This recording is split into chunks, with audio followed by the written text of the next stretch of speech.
O Slim Fever, o primeiro emagrecedor efervescente do Brasil, que age diretamente no sobrepeso, já nos primeiros dias de uso. Clique no link da descrição desse vídeo e aproveite a promoção. Também não se podem desconsiderar as críticas, o Cristóvão tocou nisso agora, as críticas em vozes mais ou menos nítidas e intensas de que o Poder Judiciário estaria se ocupando de atribuições próprias dos canais de legítima expressão da vontade popular, reservada apenas aos poderes integrados por mandatários eleitos. Nós não somos juízes eleitos. O Brasil não tem governo de juízes. E é por isso, e aqui foi mencionado pelo ministro Dias Toffoli, que se afirma e se critica com vozes intensas o denominado ativismo judicial. Nós assistimos cotidianamente o Poder Judiciário ser instado a decidir questões para as quais não dispõe de capacidade institucional. Em consequência, o que ocorre? O Poder Judiciário é instado, as instâncias próprias não resolvem os problemas e o preço social é pago pelo Judiciário. Por quê? Porque nós não somos juízes eleitos, nós não devemos satisfação a eleitor. Então, manda para o Poder Judiciário. Aí inicia-se um uso imoderado das ações constitucionais e o Supremo Tribunal Federal, que é importante, porque precisa da legitimação democrática das suas decisões, passa a não gozar de confiança legítima da sociedade. E eu sempre digo, nós não temos de fazer pesquisa de opinião pública. Não, nós temos que aferir o sentimento constitucional do povo. Quanto mais as nossas decisões se aproximam do sentimento, não é opinião passageira, do sentimento constitucional do povo, mais efetividade terão as nossas decisões e as direções que as nossas soluções indicam. Essa prática, anoto aqui, tem exposto o Poder Judiciário, em especial o Supremo Tribunal Federal, a um protagonismo deletério, corroendo a credibilidade dos tribunais quando decidem questões permeadas por desacordos morais que deveriam ser decididas na arena política. É lá que tem que ser decidido. É lá que tem que pagar o preço social. Não é que nós tenhamos receio, não, mas nós temos de ter deferência, porque num Estado democrático, a instância maior é o parlamento. No Estado democrático, a instância maior é o parlamento. Disse isso no discurso, estou repetindo agora, porque pior do que não saber direito é um juiz que não tem coerência. Eu também estou dizendo isso para mim. Estou dizendo isso para mim, porque eu que fiz esse discurso. Respeito todas as opiniões. Estou fazendo o exame da minha consciência aqui. Essa disfuncionalidade desconhece que o Supremo Tribunal Federal não detém o monopólio das respostas e nem é o legítimo oráculo para todos os dilemas morais, políticos e econômicos de uma nação. Tanto quanto possível, os poderes legislativo e executivo devem resolver interna corporis os seus próprios conflitos e arcar com as consequências políticas de suas próprias decisões. Aos nossos olhos, o Judiciário deve atuar movido pela virtude passiva, devolvendo à arena política administrativa os temas que não lhe competem à luz da Constituição.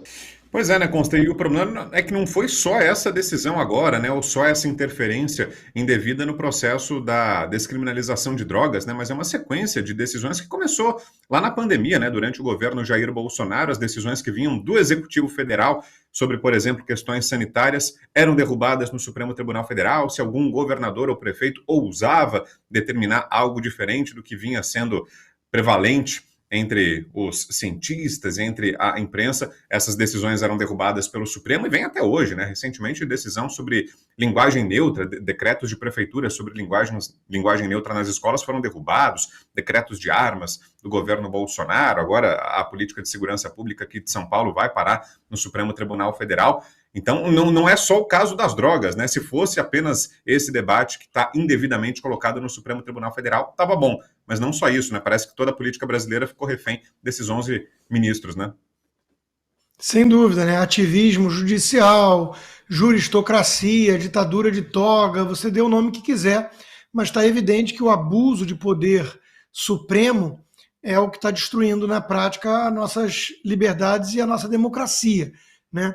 E o ministro Fux apontou muito bem, num lampejo de sensatez, de bom senso e até de coragem, né, o problema. Talvez os americanos poderíamos dizer too little too late. Né? Eu não sei se é capaz de reverter alguma coisa, talvez ele esteja apenas querendo tirar o dele da reta, mas que bom que ele fez esse discurso. Né? Eu já antecipo que Fux é bolsonarista golpista na Austrália. Né? Na Austrália ele já é bolsonarista golpista, né? Porque é óbvio, né, que vão vir com essa ladainha toda para não ter que endereçar a questão que ele está trazendo do ativismo.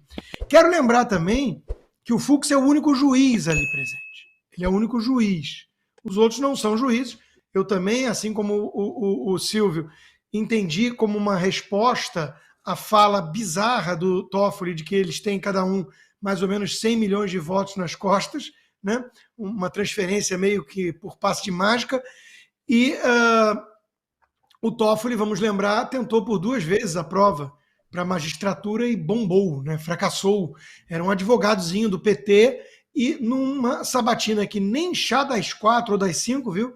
Porque tinha mensalão e petrolão, então era pior do que isso, era um convescote de comadres, ele foi aprovado, né? Então ele acha que isso lhe dá legitimidade popular. O Fux colocou, digamos assim, os pingos nos is. O Fux é da turma do jiu-jitsu também, carioca e tudo, essa turma odeia droga, via de regra. Então pode ser que tenha um pouco a ver. Mas o que ele está denunciando vai para muito além da questão em si que eles estavam ali discutindo. Né? Eu já fiz essa minha análise aqui no Bradock. Mesmo o libertário maconheiro, ou libertário a favor da descriminalização ou da legalização, mesmo que não seja maconheiro, por princípios, ele precisa entender que o caminho não é o tapetão. Não é o tapetão jurídico, usurpando uma vez mais, e a lista é infindável, Brown, você apontou apenas a ponta do iceberg, o poder do Congresso. Então é disso que se trata e é isso que o Fux estava denunciando numa espécie de desabafo, num tom de crítica e até autocrítica. Né? Chega de transferirem para cá aquilo que deveria ser discutido lá, porque eles não querem digamos assim, o ônus social de aprovar essas medidas. Não temos que fazer pesquisas de opinião, mas temos que atender à Constituição e o sentimento constitucional do povo brasileiro. Então, é impressionante que a gente lembra que esses ministros do Supremo não podem andar nas ruas do próprio país. E quiçá, em outros países, eles não conseguem mais. Né? Então, eles são vaiados, hostilizados, eles não conseguem mais andar nas ruas, eles se fecham numa bolha com muito vinho caro, lagosta, segurança, até dar com pau e até o capinha, e o outro lá que está só para puxar a cadeira e botar a cadeira, é uma nobreza, é uma casta de ungidos iluminados na nossa religião secular do progressismo. E cada vez mais afastados do povo, um abismo se criou, um abismo. Eles devem fingir que acreditam na análise da turma da Globo, né, que eles estão salvando a democracia. Dá um pulinho ali fora da bolha para dar uma verificada no sentimento da população. Né? Então, eles estão destruindo a imagem da instituição, que é muito importante, chamando quem critica essa postura ativista, política, de golpistas. Quer dizer, a crítica virou um ataque à instituição, o que é bizarro. É mentalidade de ditadura totalitária. Quero chamar a atenção também, Brown, para a postura do Pacheco. Foi lá o bicho preguiça, né, devagarinho, caminhando, né, para falar discordo do Supremo. E voltou para a toca, para hibernar por mais 3 meses junto com os ursos polares. Então, barrou o Pacheco, nós não queremos saber o que você pensa, se você discorda ou não de A ou B ou Z. A gente quer saber quando é que você vai sair da frente do instrumento previsto para mecanismo de freio e contrapeso na Constituição, que você está embarreirando em impedindo, aí sim, no mínimo 100 milhões de brasileiros com seus representantes de verificar o que eles querem fazer desse instrumento. Você está impedindo a verificação, levar para plenário. Então, o Pacheco é cúmplice desse troço. Ninguém mais cai, até porque ele é advogado, né? Ele tem noção dos abusos jurídicos. Ninguém cai na ladainha do Pacheco de que ele discorda, ele está preocupado com a usurpação de prerrogativas do outro poder. Ele não está preocupado com coisa alguma, ele é cúmplice. Ele é cúmplice.